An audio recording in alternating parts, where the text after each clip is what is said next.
అంటారు. పరాయి చేను లోపల కుంచెడు వండితే మనకేం అత్తయ్య నాదా ఇష్టం వండితే మనకేం అత్తయ్య అయ్యా.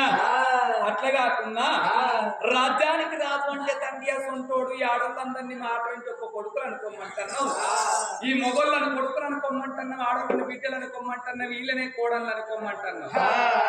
అందుకే అంటారు కోటి వరాలు పోసినా కోడల్ని బిడ్డ కాదు, లక్ష వరాలు పోసినా గానీ అల్లుడు కొడుకు కాదట. అల్లుడు గుణము కుక్క గుణం ఒక్కటేనట. అల్లుడికి ముళ్ళె చూపెట్టద్దాట, కుక్కకు సత్తు చూపెట్టద్దాట. ఎందుకని అంటే మనం అన్నం తిన్నాక కుక్క మన దగ్గరికి వచ్చి బాగా చూసిందనుకో, ఈ కుక్క పాడు కానీ బాగా చూస్తుంది ఇంత జిట్టి గిట్ల తలగదిక్కనని ముక్క బొక్క పారేస్తాం. ముక్క తింటది బొక్క తింటే తెల్లారి కదే టైం కత్తది కదా ముందచ్చి పడుతుంది.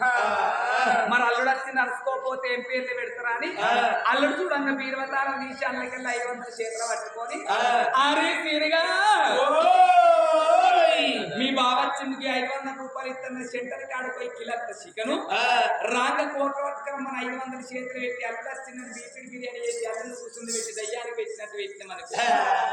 నెల రోజులకి వచ్చాడు 15 రోజులకి వస్తాడు, 15 రోజులకి వచ్చాడు వారం రోజులకి వస్తాడు, వారం రోజులకి వచ్చాడు 3 రోజులకి వస్తాడు. సీనయ్య పోతే అత్తమ్మ ఎందుకు కొడక అంటే అత్తమ్మ నీ బిడ్డకు మా అవ్వకు పడతలేదు, ఈ ఊరికాడ పంచులు పెట్టమని ఇక్కడనే ఉంటా అంటాడు. అల్లుడు అటువంటి ఒక ముళ్ళని చూసింది కాబట్టి అల్లుడు ఇడిచిపెట్టాడు. వీళ్ళనే కోడలు అనుకోమంటారు. అందుకే అంటారు కోటి వరాలు పోసినా కోడల్ని బిడ్డ కాదు, కోడలు అనుకున్న ముందు కోడుకుని ఒక్కటేనాడు.